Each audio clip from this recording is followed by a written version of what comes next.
Welcome. In front of me is a Motorola E5 Play, and today I'll show you how to reset network settings.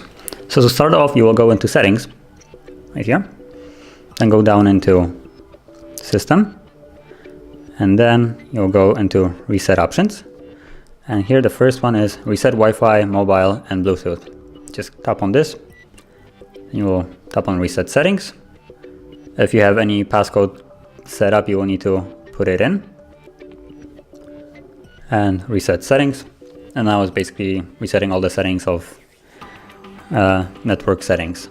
And once it's done, you will actually need to set up your network Wi-Fi password again and a couple other things. And yeah, if you found this video helpful, don't forget to hit like, subscribe, and I will see you in the next one.